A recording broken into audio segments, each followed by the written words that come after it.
yet another milestone. This would mean a lot to our upland communities.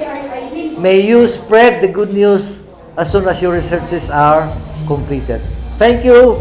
Congratulations once again.